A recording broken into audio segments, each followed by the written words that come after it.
To understand what getting high in medieval times was truly like, we must begin with the medieval mind. The worldview of the Middle Ages was very different from our own. People believed in a cosmos filled with meaning, where stars, plants, angels, and demons all played a role in daily life. The idea of science as separate from spirituality did not yet exist. Medicine was intertwined with astrology, herbs were thought to possess hidden virtues, and to ingest a plant or inhale a smoke was not simply to affect the body. It was to commune with nature, to shift the balance of the four humors, to alter one's relationship with the divine. The idea of a drug in our modern sense did not yet exist. Instead, there were elixirs, tinctures, potions, and brews prepared by monks, midwives, wise women, and traveling healers. Some used for healing, some for pain, some for birth, and some for dreams. Let us explore the most powerful of these, beginning with a root feared and revered alike, Mandrake. A root that curls in the shape of a human body. In ancient and medieval texts, it was said to shriek when pulled from the ground. Some believed the cry of the mandrake was deadly, and so to harvest it, elaborate rituals were performed. The most famous of these, tying a rope to the root and to a dog. The dog, coaxed or frightened, would run, tearing the root free while the human waited at a safe distance. And yet, despite this terrifying lore, Mandrake was one of the most powerful medicines in the medieval world. It was used as a sedative during surgery, mixed into wine to relieve pain or lull the body into sleep. Those who took it described strange effects: a heavy body, but a mind adrift. Dreams that spilled beyond their boundaries, sometimes visions of angels or of voices from the next world. Too much could stop the breath entirely, but just enough, and the soul would wander. Mandrake was not taken lightly. It was respected, feared, and sometimes sought out in secret for those willing to cross into the dream world. Another favorite of the medieval herbalist was henbane. This toxic plant, with its yellowish flowers and foul odor, was known for causing hallucinations. It was burned, the smoke inhaled, or brewed into draughts to relieve pain. But more than that, henbane brought visions. People who took henbane might report a feeling of floating, a disconnection from their limbs, or a visit to strange landscapes filled with colors and shadows. In some grimoires, henbane was said to be used in witches' flying ointments, salves said to carry the user through the night sky, to gatherings known as sabbats. Of course, historians debate the truth of these accounts, but whether real or imagined, the sensation of flight, of freedom, was deeply embedded in the medieval imagination. Henbane was a doorway, unpredictable, dangerous, but for some, irresistible. And always, the line between healing and harm was razor thin. Belladonna, also known as deadly nightshade. With dark berries and glossy leaves, it was both a poison and a medicine. In low doses, belladonna was used to relieve muscle spasms, reduce fevers, or sedate, but its effects on the mind were profound. It could induce delirium, euphoria, even sensual hallucinations. The name belladonna means beautiful lady, said to come from the old custom of women using drops to dilate their pupils. a look thought to be alluring. Taken in potions, it was unpredictable, and yet alluring. Those who drank belladonna tea might see visions or slip into a sleep so deep it mimicked death. Some tales even describe people waking in coffins days later, having been mistaken for corpses, a chilling reminder that the medieval high was never without risk. And yet, for some, the pull of altered consciousness was stronger than fear. In the heart of towns and cities, the apothecary shop was a place of wonder. Shelves lined with jars of dried herbs, mortars and pestles worn smooth with use, scrolls of handwritten recipes, some ancient, others passed down from teacher to student. Here, potions were prepared for the sick and weary, elixirs for sleeplessness, tinctures for grief, and yes, mixtures that brought about dreamlike states. Many of these included known psychoactive ingredients: valerian for calming the nerves, poppy syrup for deep sleep, wine infused with wormwood, the ancestor of absinthe. Away from the noise of the towns, in cloisters wrapped in silence, monks tended herb gardens with great care. Lavender, rosemary, sage, and more potent plants as well.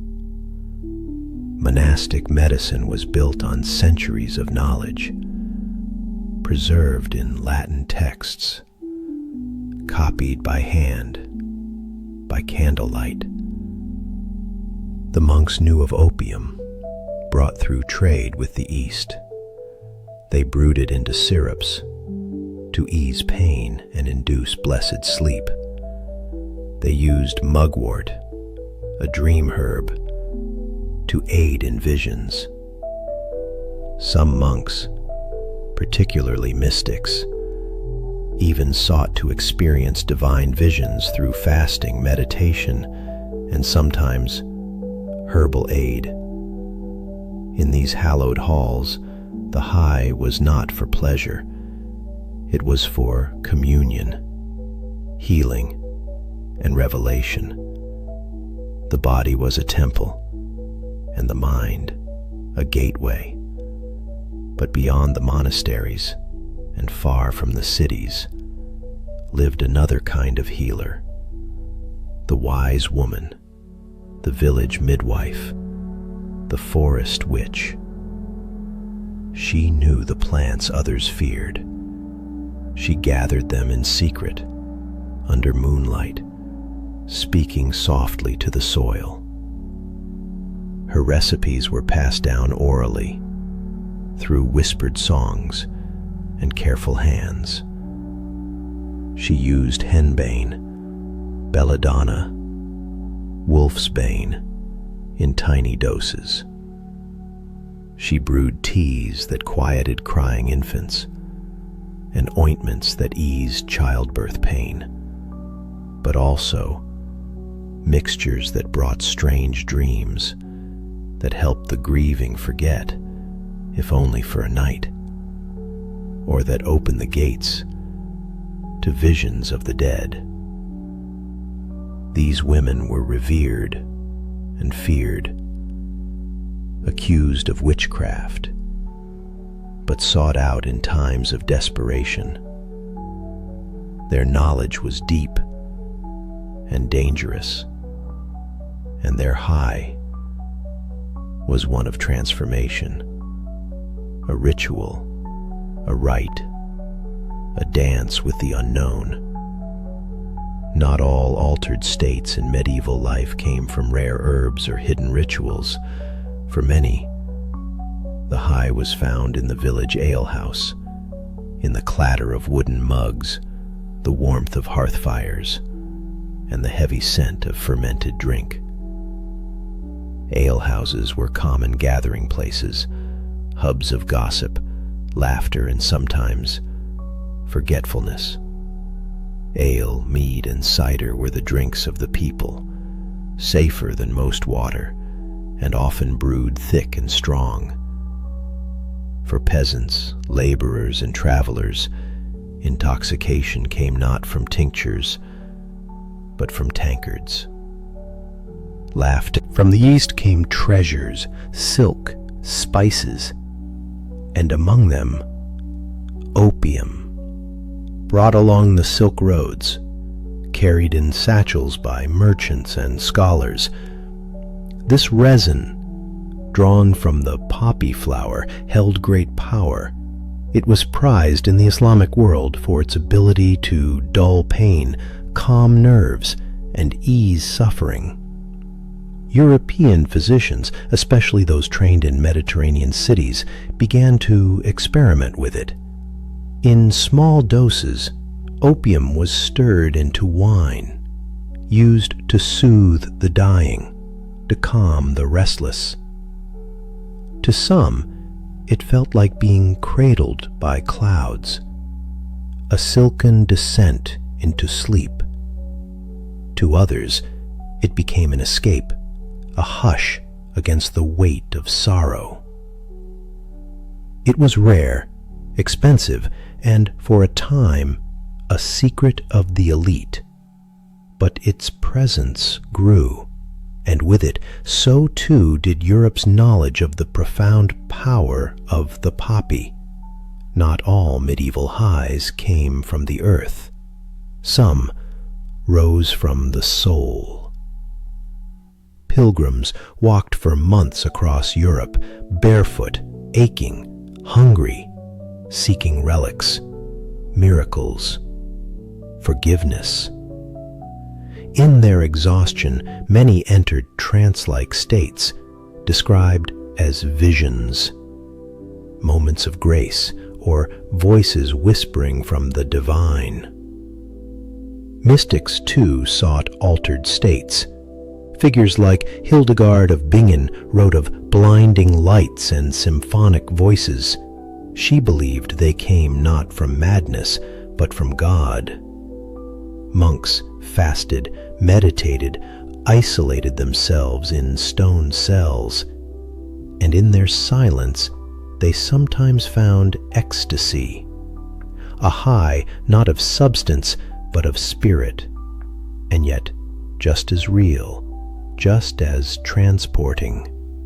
For in the medieval mind, body and soul were ever entwined, and to shift one was to stir the other. Not all medieval highs came from the earth. Some rose from the soul. Pilgrims walked for months across Europe, barefoot, aching, hungry, seeking relics, miracles, forgiveness. In their exhaustion, many entered trance-like states, described as visions, moments of grace, or voices whispering from the divine. Mystics, too, sought altered states. Figures like Hildegard of Bingen wrote of blinding lights and symphonic voices. She believed they came not from madness, but from God. Monks fasted, meditated, isolated themselves in stone cells, and in their silence they sometimes found ecstasy, a high not of substance but of spirit. And yet, of course, not every journey was safe. For every gentle herb, there was one more treacherous. For every wise woman, a tale of an overdose. Too much mandrake, and sleep became stillness. Too much belladonna, and visions became fever. Wolfsbane, nightshade, datura, beautiful names, deadly companions, and yet people kept reaching for them, because pain demanded relief, grief demanded forgetfulness, and curiosity was eternal. In time, laws came, restrictions, but knowledge never disappeared.